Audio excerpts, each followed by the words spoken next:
Vous avez vu l'épisode 1 de House of the Dragon et vous cherchez un endroit où explorer un petit peu plus en profondeur cet épisode, ne cherchez plus, c'est juste ici. Bonjour à toutes et à tous et bienvenue dans cette nouvelle vidéo, ici Mordren, et aujourd'hui on fait un décryptage en détail de l'épisode 1 de House of the Dragon, et il y a plein de choses à dire, alors c'est parti. Première chose sur laquelle je voulais revenir, c'est la première scène qui ouvre cette série, c'est une scène qui est antéchronologique par rapport à ce qu'on voit par la suite, c'est une scène de flashback en fait, une scène du conseil de 101 après conquête à Harrenhal. Vous savez que Harrenhal a organisé un grand conseil suite à le questionnement autour de la succession de Jaehaerys Ier Targaryen. Si vous n'êtes pas au courant, allez voir ma vidéo sur ce que vous devez savoir sur House of the Dragon avant de regarder cette série. Elle est a priori plutôt appréciée par les gens qui l'ont commenté, donc n'hésitez pas à aller y jeter un coup d'œil si vous voulez en savoir un peu plus avant de commencer.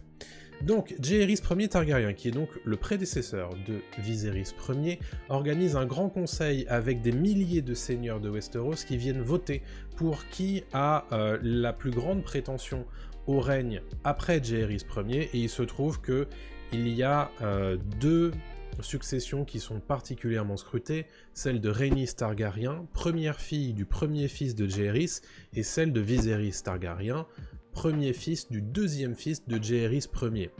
Il se trouve que, à quasiment 20 contre 1, c'est Viserys qui est choisi héritier de Jaehaerys Targaryen Ier. Il devient 2 ans plus tard, en 103 après conquête, roi de Westeros, et successeur donc de son grand-père, oui, je voulais pas me tromper, Jaehaerys, donc il devient Viserys Ier Targaryen. Je voulais revenir sur la chronologie, puisque House of the Dragon s'aventure à donner une date très précise au début des événements de la série. Il y a un carton, en fait, juste après cette scène de flashback, qui nous précise qu'en fait, on en est à la 9e année du règne de Viserys Targaryen Ier, donc on est en 112 après conquête, et ce même carton nous annonce que les événements de la série, donc à ce moment-là, donc en 112, se déroule 172 ans avant la naissance de Daenerys Targaryen et de la mort de son père, Aerys, le roi fou.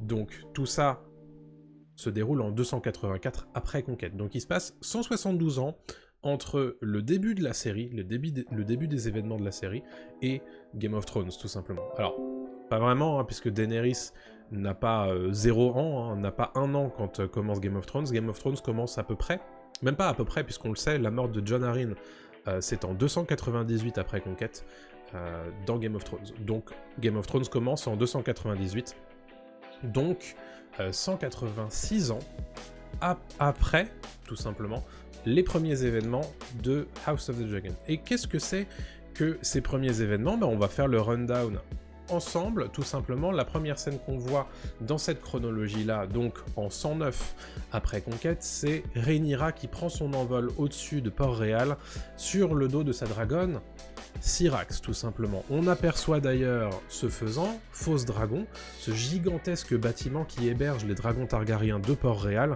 qui a été construit spécifiquement pour les héberger et faire en sorte évidemment que ça pose pas trop de problèmes à la population, hein, qui viennent pas se manger quelques petits gourgandins, et faire en sorte évidemment de les protéger d'éventuels assauts qui seraient plutôt mal avisés. Donc c'est Fausse Dragon, ça qu'on voit à cet endroit-là, et Fausse Dragon n'existe plus dans Game of Thrones, ou du moins on en connaît ses ruines. Voilà ce qu'on voit dans Game of Thrones. On y voit d'ailleurs les gardes-dragons, c'est intéressant puisque c'est des gens du coup qui s'occupent des dragons du coup Targaryens à Fausse Dragon, et ils leur parlent en haut valyrien.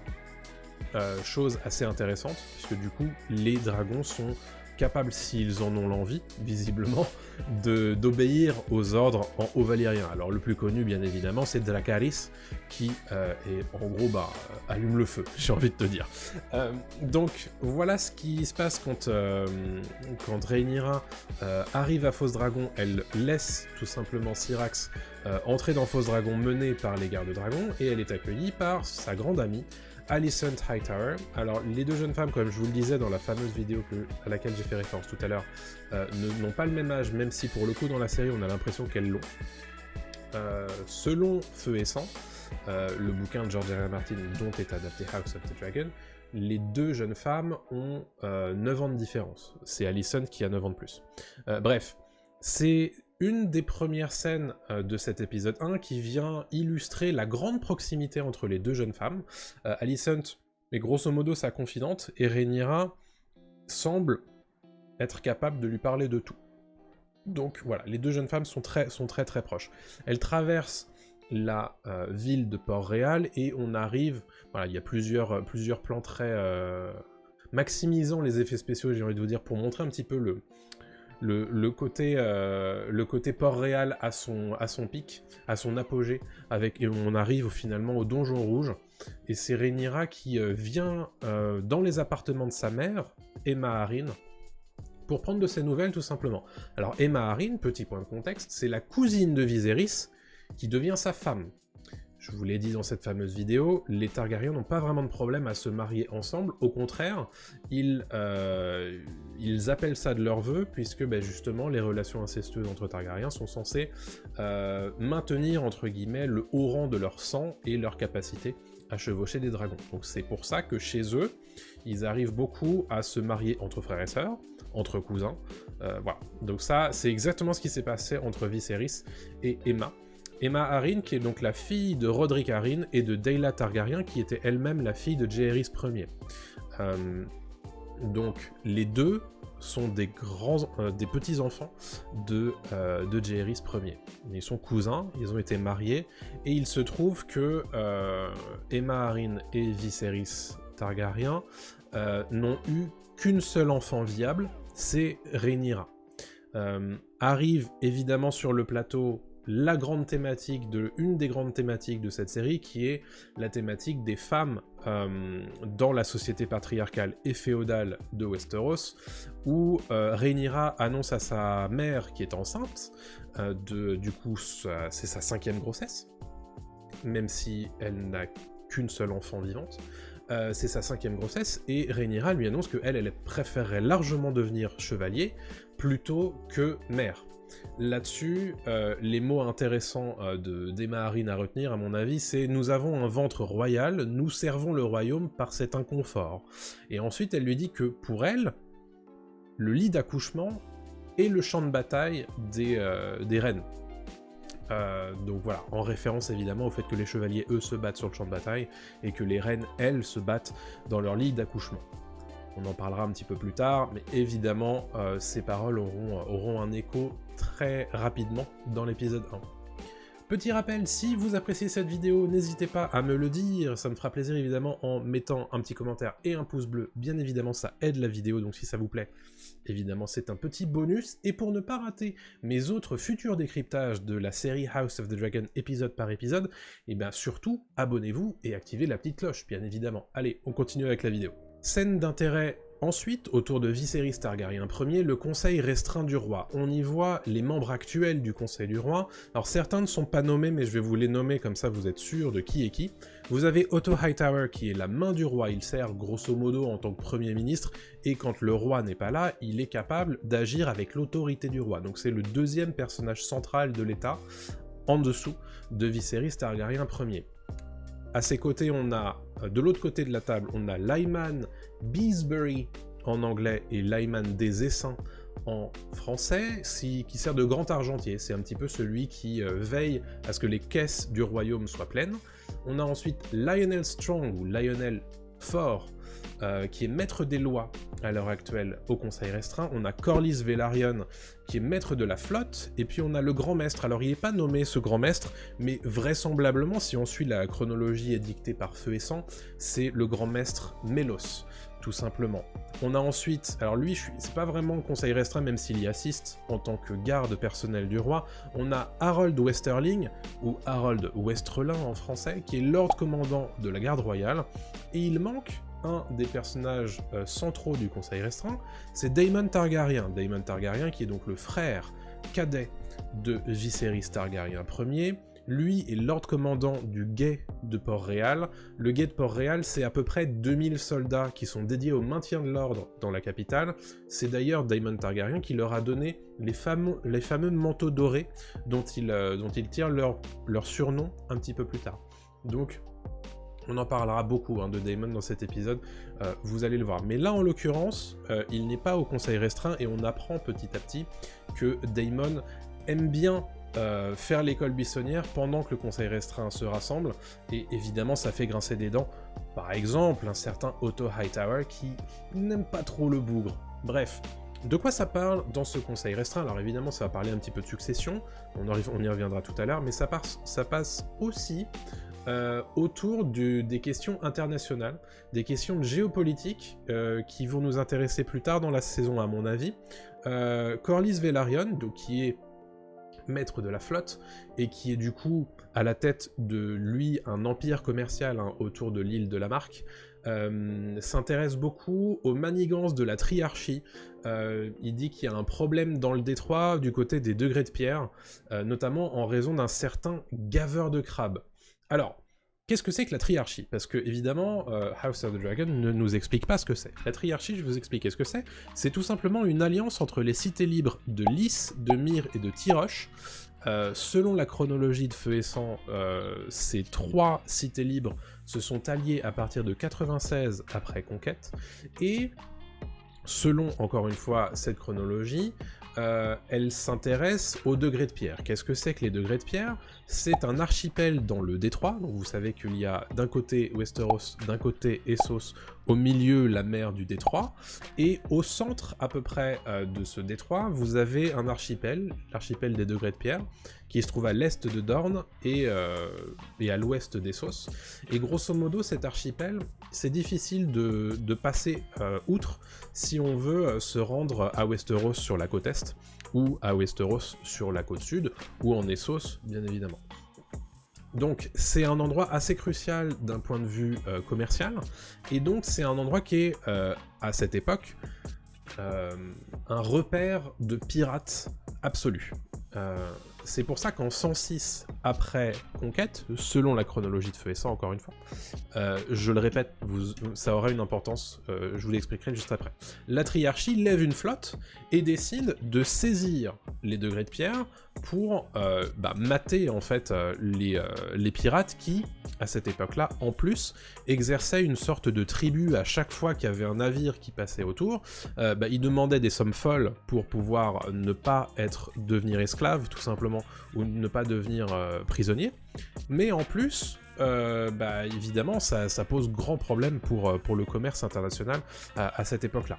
Donc, les cités libres font main basse sur cette zone cruciale du détroit, et c'est exactement ce que nous dit Corlys Velaryon. Ça pose problème, parce que qui nous dit que ça va pas causer d'autres soucis pour les flottes de Westeros et donc du royaume, et évidemment pour lui d'un point de vue personnel, qui est lui à la tête d'un empire commercial qui justement passe par tout ça, ça risque de lui poser problème aussi d'un point de vue financier. Donc il pousse le conseil restreint à agir, et il est très probable que par la suite, comme on le sait dans Feu et Sang, les degrés de pierre soient un point central de la suite de la série.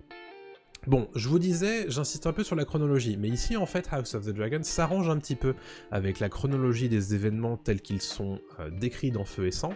En réalité, ici on est en 112 après Conquête dans la série, mais la triarchie, elle fait main basse sur les degrés de pierre dans le livre en 106. Donc, il se passe 6 ans entre le même événement dans la série et dans le livre. Alors, pour moi, ça paraît vraiment peu probable que la couronne ait mis 6 ans à s'émouvoir du fait que la triarchie avait pris le contrôle des degrés de pierre. Donc à mon sens, ce qui se passe, c'est que les showrunners et les scénaristes ont juste décidé de condenser l'intrigue et la chronologie de ce qui se passe dans Feu et Sang sur ce point précis. Et on y reviendra tout à l'heure, puisqu'il y a un autre exemple de ce même cas-là un petit peu plus tard dans l'épisode. Bon, Et on parlait de ce fameux gaveur de crabe. Alors ce gaveur de crabe, c'est un pseudonyme pour un prince originaire de Myr, qui est aussi amiral de la Triarchie. Son vrai nom, c'est Kragar Drahar, et il obtient ce surnom de gaveur de crabe pour son habitude d'attacher ses prisonniers sur l'estran des îles sur lesquelles ils ont combattu, et de les laisser ensuite à la merci des marées. Donc, bon, de donner à manger aux crabes. Il est très probable qu'on le voit par la suite de la saison 1, tout simplement. Je voulais revenir, bon évidemment, je vous ai parlé un petit peu de Daemon Targaryen, mais on va continuer à parler de lui, puisque il y a une scène où ce cher frère de Viserys Targaryen se met tout simplement sur le trône de fer. Alors évidemment, Harold Westerling, lui, il est à deux doigts d'aller de le découper en deux, mais Rhaenyra, qui est donc la nièce de Daemon Targaryen, l'en empêche et va lui parler. C'est une scène qui nous fait comprendre que Rhaenyra est très proche de son oncle. Ils se parlent d'ailleurs en haut valyrien. C'est d'ailleurs les seuls personnages d'importance, du coup, en dehors des gardes-dragons qu'on a vu tout à l'heure, qu'ils s'expriment en haut valyrien dans l'épisode 1. Ça implique sans doute qu'ils sont les seuls à l'avoir appris, ou au moins qui sont les seuls encore à l'utiliser. Donc assez intéressant, et le fait que eux s'expriment entre haut valyrien, montre aussi qu'ils n'ont pas spécialement envie que les autres, qui parlent pas haut valyrien, comprennent ce qu'ils sont en train de dire. Assez intéressant. Et à ce moment-là, Daemon fait un cadeau à sa nièce Rhaenyra, il lui offre un collier en acier valyrien. Alors, et Rhaenyra fait référence à ce collier, bon, évidemment elle trouve ça très joli, mais elle dit que c'est comme Noirceur. Alors, Noirceur, qu'est-ce que c'est? C'est une des deux épées ancestrales en acier valyrien de la maison Targaryen. La deuxième, elle s'appelle Feu Noir, et c'était l'épée d'Aegon. Daemon Targaryen, le conquérant. À savoir que Noirceur, du coup, c'est une épée qui a apparu, qui a appartenu, à Jaehaerys Targaryen Ier, mais aussi à Maegor Targaryen, son prédécesseur, mais aussi à Visenya Targaryen, la sœur d'Aegon le Conquérant, qui a conquis avec son frère et son épée Noirceur Westeros en l'an 0. Donc, une épée de légende, si l'on peut dire. Et l'acier valyrien, qu'est-ce que c'est? Pour ceux qui ne connaîtraient pas, c'est un matériau de très haute qualité qui était fabriqué dans l'ancienne Valyria, avant le fléau de Valyria, dont je vous ai parlé encore une fois dans ma fameuse vidéo contexte autour de House of the Dragon. Les armes en acier valyrien, elles sont plus légères, elles sont plus solides, elles sont plus perçantes que les autres armes en acier. Depuis le fléau de Valyria, il est plus possible de créer de toutes pièces de l'acier valyrien. Il est possible toutefois d'en reforger à partir d'autres armes en acier valyrien, ça c'est possible, mais seuls les meilleurs forgerons de Westeros sont capables de faire ça. C'est pour ça que tout ce qui est en acier valyrien, que ce soit des bijoux, des armes ou quoi que ce soit, est extrêmement coûteux et rare. Donc, évidemment, vous vous doutez bien que le cadeau que fait Daemon à Rhaenyra, c'est pas de la gnognotte, quoi. Donc ça montre évidemment l'appréciation, toute l'appréciation qu'il a pour sa nièce. Et par exemple, dans Game of Thrones, l'épée de Ned Stark, qui s'appelle Glass, est faite en acier valyrien. Voilà, vous savez tout sur l'acier valyrien. On passe ensuite à une scène d'intérêt, je trouve, qui implique que Viserys Targaryen Ier est malade. On le voit dans ses chambres personnelles, il est examiné par ses maîtres en compagnie d'Otto Hightower, sa main, et il a une plaie qui est vraiment pas jolie, hein, au niveau du dos, et c'est une plaie qui ne guérit pas. Cette plaie, en fait, Viserys explique que, d'après lui, elle lui vient du fait d'être assis sur le trône. Intéressant, on y reviendra tout à l'heure. Otto Hightower, lui, demande au maître de ne pas ébruiter l'affaire, il faut surtout pas que les gens apprennent que le roi est malade, tout simplement. Le roi, je continue avec lui, il va s'exprimer auprès de sa femme, Aemma Arryn, et il lui dit qu'il est persuadé que cette fois c'est la bonne, l'enfant qui est dans son ventre est un fils. Il lui explique qu'il en a rêvé. Il est persuadé que ce rêve, c'est un rêve prophétique. Et d'ailleurs, les rêves prophétiques sont extrêmement importants pour la maison Targaryen. Je vous en parlais, c'est grâce à Daenys la rêveuse que la maison Targaryen a survécu au fléau de Valyria. parce que Daenerys la rêveuse a eu un rêve qu'elle a considéré comme prophétie, disant que Valyria était condamnée et qu'il fallait absolument partir pour la survie de la maison, chose faite par son père Einar le seigneur Targaryen à l'époque. Ils sont tous partis du côté de Westeros, se sont installés à Dragonstone, Père Dragon, et ont survécu effectivement au fléau de Valyria qui arrive 12 ans plus tard. Pour vous dire évidemment que chez les Targaryens, les rêves et les prophéties ont une saveur toute particulière parce que eux sont persuadés que justement les prophéties se réalisent. Donc le fait que Viserys soit persuadé que son rêve soit prophétique va certainement lui faire des choses intéressantes dans le cours de l'épisode 1, on va le voir. C'est pas la seule fois d'ailleurs que Viserys fait référence à une prophétie dans l'épisode 1, on y reviendra. Et Aemma Arryn, elle en est à sa 5e grossesse et elle explique à son mari que ça sera sa dernière en fait, parce qu'elle a eu 5 grossesses en 10 ans. Il y en a une seule qui arrive à son terme, je vous le disais, c'est celle de Rhaenyra, et les 3 précédentes ont été des fausses couches. Et bon, elle ne rajeunit pas, donc elle lui dit, voilà, c'est simple, ce sera le dernier, et elle lui annonce d'ailleurs qu'elle est désolée d'avoir échoué à lui donner un héritier mâle, bien évidemment. On revient à Daemon Targaryen qui, en tant que Lord Commandant du guet de la ville, se présente à Port-Réal et va faire un massacre absolu, le temps d'une nuit. Je vous le disais, c'est lui qui leur a donné leur manteau doré, du coup, aux membres du guet de la ville. C'est un corps de 2000 soldats, donc c'est immense. Donc le Lord Commandant du guet de la ville est donc extrêmement puissant dans la capitale, et en plus, lui, il est très aimé par ses hommes, et donc il fait absolument ce qu'il veut d'eux, tout simplement. Il va s'en suivre une nuit de massacre, puisque Daemon a décidé de montrer sa puissance, mais aussi à quel point les règles, les lois de son frère sont respectées à Port-Réal, et il veut absolument mettre la population de Port-Réal au rang, tout simplement.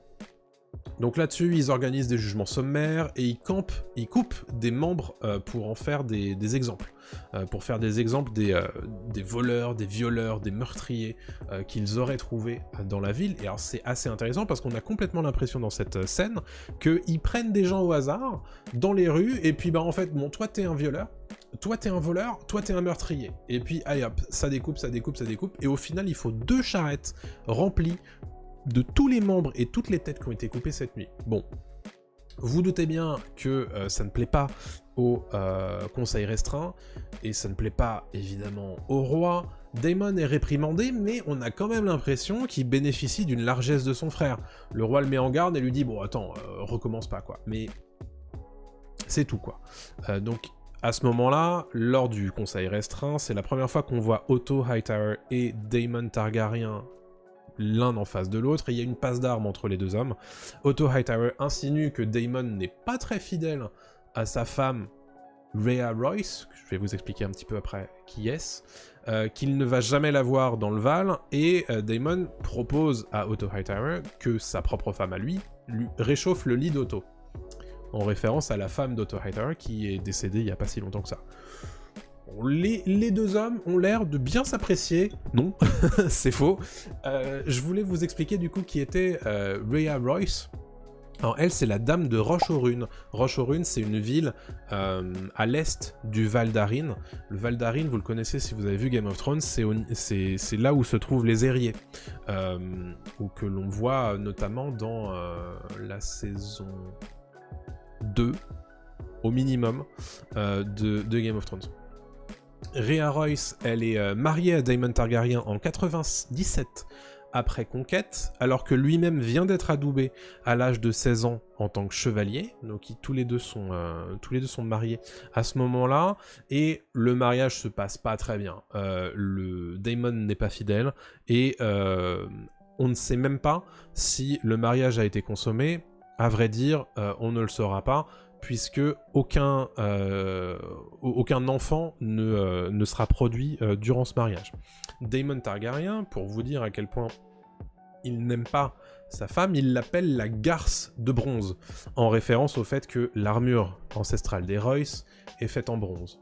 tout simplement. Daemon a souvent d'ailleurs demandé à Viserys d'annuler son mariage avec Rhea Royce, ce que Viserys a toujours refusé. Bon, les deux s'apprécient de façon donc très cordiale. Pas vraiment. Toujours concernant Daemon.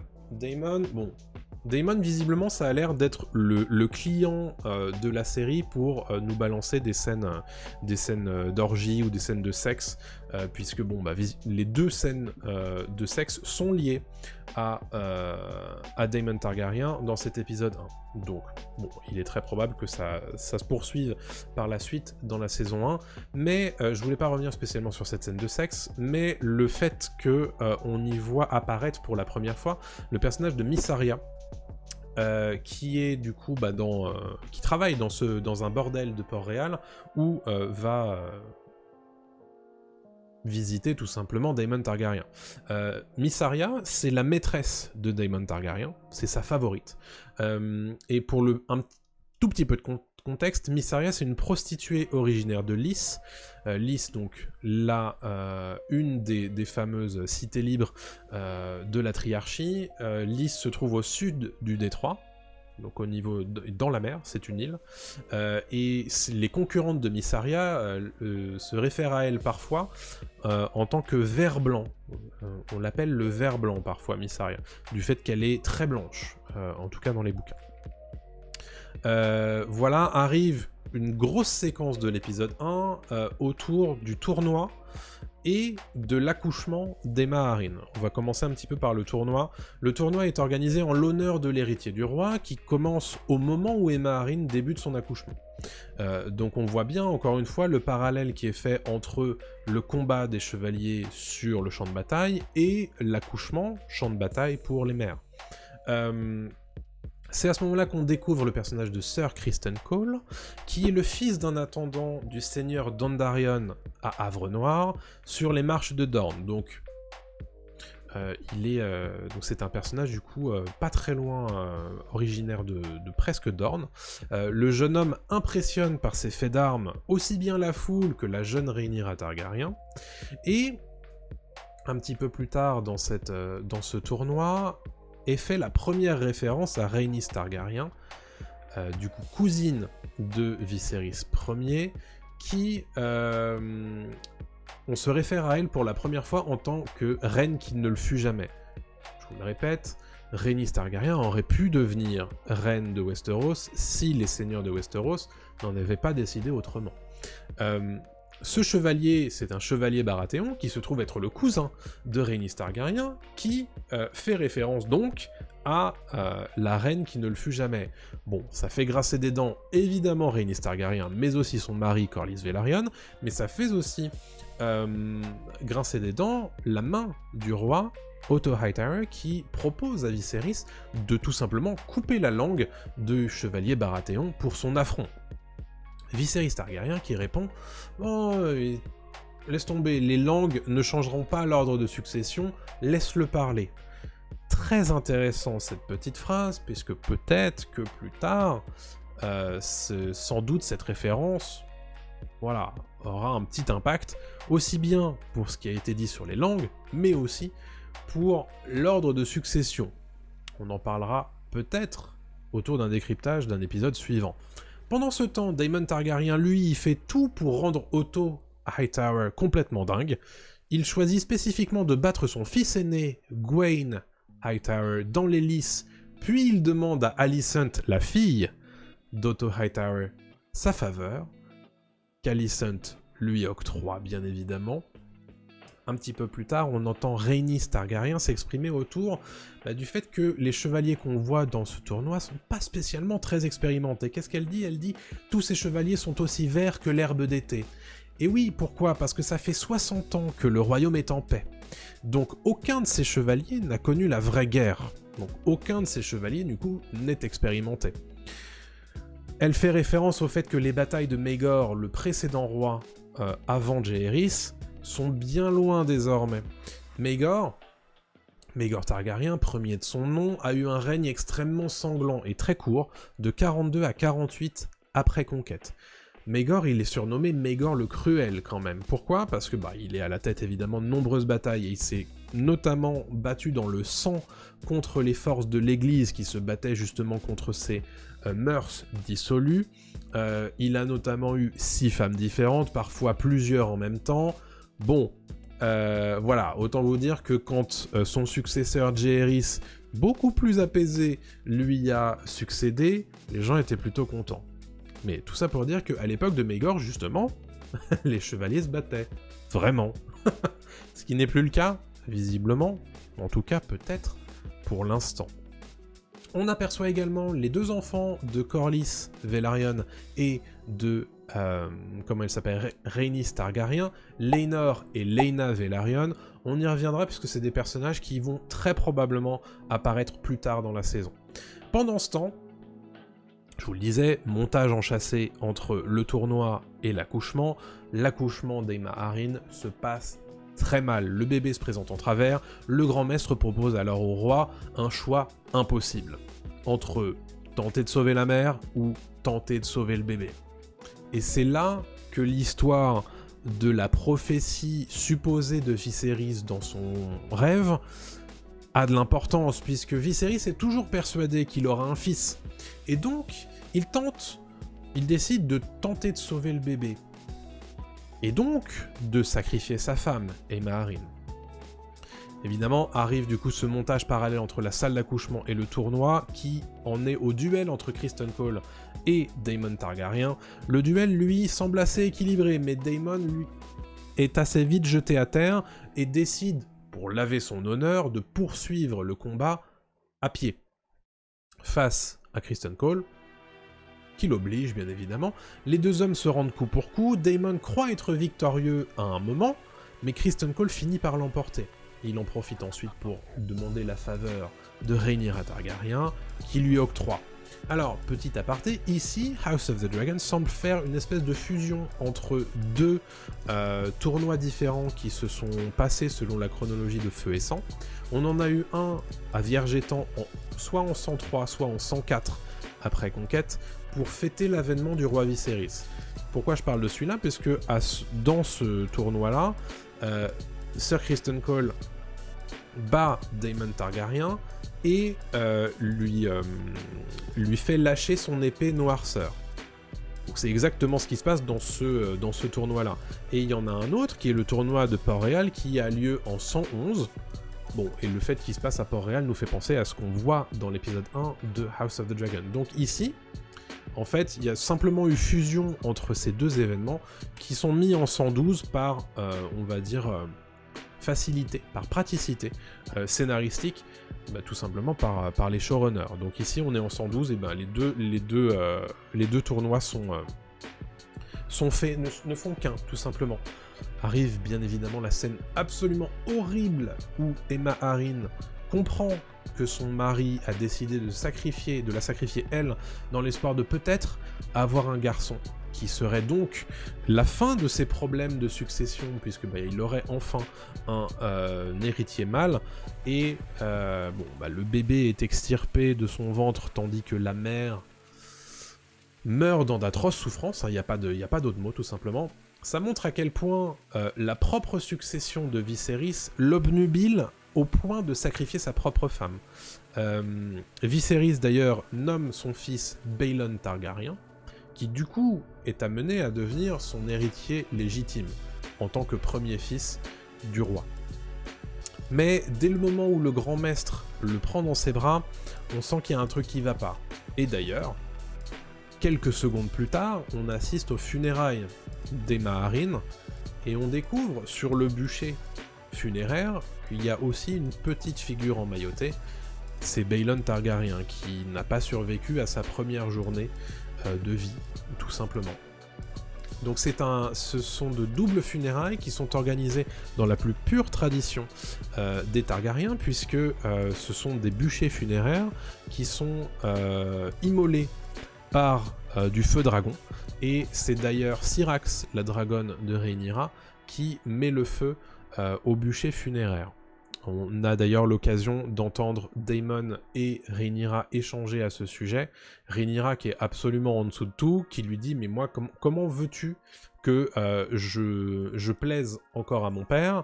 Je ne suis pas un homme. » Bon, donc voilà, et je le disais tout à l'heure, encore une fois, la chronologie a été condensée. Pourquoi ? Parce que Aemma Arryn meurt en réalité en 105 après Conquête, et ici dans la série, on est en 112 après Conquête. Encore une fois, pour des questions de praticité, les showrunners ont décidé de faire passer tous ces événements en 112 après Conquête. C'est pas vraiment gênant, mais je le mentionne puisque c'est un peu différent. Dans les livres, se pose encore une fois de façon très concrète la question de la succession du roi Viserys Ier. Otto Hightower le presse d'établir sa succession aussi clairement que possible. Évidemment, il reste deux candidats possibles. D'un côté, on a Rhaenyra Targaryen qui a un problème, c'est que c'est une femme. Et on a vu qu'avec Rhaenys Targaryen, les seigneurs avaient préféré d'élire un homme, mais on a un autre potentiel héritier légitime, c'est Daemon Targaryen, le frère du roi, mais là évidemment le conseil s'y oppose, tout simplement parce que Daemon a priori n'est pas fait pour régner. Il ne l'appelle d'ailleurs pas lui-même de ses vœux. Bon, furieux de ces commentaires autour de la succession alors que sa femme et son fils viennent tout juste de mourir, Viserys ne veut pas évoquer la question et dit tout simplement « Je ne choisirai pas entre mon frère et ma fille ». Bon, un petit peu plus tard, Otto Hightower, qui semble avoir quand même des petites idées derrière la tête, demande à sa fille Alicent de veiller auprès du roi pour lui remonter le moral après le décès de sa femme. Bon, c'est bien gentil tout ça, mais en réalité on se rend compte que Otto Hightower a une petite idée derrière la tête, puisqu'évidemment la main du roi ne fait jamais rien sans y penser avant. Il a visiblement une petite idée parce qu'il demande à Alicent de porter une des robes de sa mère. On rappelle qu'Alicent, du coup, à l'époque, est une jouvencelle, et que bon, elle s'habille en tant que telle, mais être habillée comme une vraie adulte pourrait potentiellement permettre au roi de penser à elle différemment. Bon, on imagine. En tout cas, Alicent s'exécute et ça nous permet de redécouvrir encore une fois les appartements du roi, où l'on découvre cette fois une énorme maquette en pierre qui représente l'ancienne cité de Valyria. Et d'ailleurs, c'est intéressant parce qu'on le voit lui-même travailler personnellement à cet ouvrage. Il a un petit ciseau à pierre qu'il utilise lui-même, donc visiblement, quand il est seul, il travaille à ça. Sa propre maquette, probablement pour penser à autre chose que ses tracas royaux, tout simplement. Bon, on revient à Daemon. Daemon qui est jamais le dernier à faire des conneries. Deuxième scène sexuelle de cet épisode, on est évidemment dans un show spin-off de Game of Thrones, et il le montre aussi sur les scènes, on va dire, explicites, puisque bon, c'est aussi pour ça que Game of Thrones était connu, même si c'était un peu calmé dans les dernières saisons. Visiblement, la saison 1 de House of the Dragon s'intéresse plutôt au rythme d'apparition de scènes de sexe de la saison 1 de Game of Thrones. Donc une scène d'orgie dans un bordel pour les hommes de la garde de la ville et Daemon Targaryen. Alors, on appelle Daemon Targaryen à parler et à le faire un petit peu réfléchir sur le fait qu'il est désormais de nouveau héritier légitime, puisque Baelon, son neveu, n'a tenu qu'une journée. Et c'est ici que Daemon Targaryen se serait moqué de Baelon, son neveu, mort, en disant que ce n'était que l'héritier d'un jour. Et oui, parce que par cette mort, Daemon reste de nouveau l'héritier potentiel le plus, on va dire, faisable, le plus viable pour les seigneurs de Westeros et son frère Viserys. Bon, le problème, évidemment, c'est que cette information-là, ce sobriquet, va très vite être amené aux oreilles de Viserys Targaryen par le biais d'Otto Hightower qui va rendre absolument furieux Viserys, qui convoque lui Daemon Targaryen et lui ordonne tout simplement de quitter la cour et de retourner auprès de sa femme Rhea Royce dans le Val. Viserys d'ailleurs lui annonce qu'il a décidé de nommer un nouvel héritier et donc de le déshériter. Viserys, juste après ça, juste au moment où Daemon quitte la cour, se coupe sur le trône de fer, il se coupe le petit doigt sur le trône de fer. Je vous l'ai dit que je voulais y revenir sur cette histoire, puisqu'on l'a dit au début de l'épisode, Viserys se serait blessé au niveau du dos sur le trône de fer. Et là, il se coupe la main sur le trône de fer. Donc 2 choses quand même, hein. 2 blessures faites par le trône de fer sur le roi, c'est intéressant. Pourquoi ? Parce que dans Feu et Sang est écrit que certains observateurs expliquent qu'un souverain qui se coupe sur le trône soit indigne de régner. Et ça, c'est assez intéressant parce que c'est quand même, avec la blessure au dos et la blessure à la main, la 2e référence en un seul épisode d'1 heure sur la supposée incapacité de régner de Viserys. Intéressant. En tout cas, bon, vous savez évidemment que dans Game of Thrones, on aime les symboles, et dans House of the Dragon, visiblement aussi beaucoup. Donc, évidemment, à surveiller tout ça. Le lendemain, d'ailleurs, on voit Daemon Targaryen quitter Port-Réal sur son dragon Caraxès, en compagnie de sa favorite et maîtresse, Mysaria. Donc ça, au revoir le frère, et place désormais à la nièce, enfin, et à la fille plutôt, puisque Rhaenyra est instituée en tant qu'héritière légitime de Viserys Targaryen Ier. Avant ça, quand même, Viserys questionne sa fille, qui lui explique que sans ses dragons, la maison Targaryen, c'est juste une maison comme une autre. Et que, un Targaryen égale un dragon, dans son esprit à elle. Viserys fait du coup officiellement de Rhaenyra son héritière. Elle reçoit des promesses de loyauté des grands seigneurs de Westeros. Certains le font de mauvaise grâce quand même, hein. On le voit d'ailleurs sur le visage d'Ormund Baratheon, qui, fait quand même sa promesse de loyauté, mais on sent bien que lui, c'est pas spécialement une héritière, hein, qu'il aimerait voir succéder à Viserys. Bon. On le verra évidemment, parce que c'est un des sujets de cette saison et de la série en général. L'épisode 1 se conclut sur un monologue très intéressant de Viserys Targaryen. Il explique à Rhaenyra que tous les rois Targaryens se transmettent le secret de la vision d'Aegon le Conquérant. Qu'est-ce que c'est que cette vision ? Aegon, lui, il aurait eu un rêve prophétisant la ruine de Westeros, dans une longue nuit et un long hiver. Selon lui, un Targaryen doit absolument être sur le trône de fer lorsque la longue nuit et le long hiver arriveront. Viserys explique que cette prophétie s'appelle la prophétie du prince qui fut promis, et que sa chanson, la chanson du prince qui fut promis, est la chanson de la glace et du feu. Bon. Tout ça, évidemment, ça fait référence à pas mal de choses, et ça nous ramène un petit peu à l'héritage, un petit peu de tout ce qui est Game of Thrones, mais aussi de la saga Le Trône de Fer. La saga Le Trône de Fer qui, rappelons-le, en version originale, s'appelle la chanson de la glace et du feu. Rien, évidemment, n'est laissé au hasard. C'est intéressant parce que dans Clash of Kings, donc le 2e roman de George R. R. Martin de la saga Le Trône de Fer, c'est une prophétie qui était dictée à Daenerys Targaryen lors de son passage dans l'hôtel des non-mourants à Qarth. Alors c'est un peu différent dans la série. C'est pour ça que je nomme spécifiquement le livre.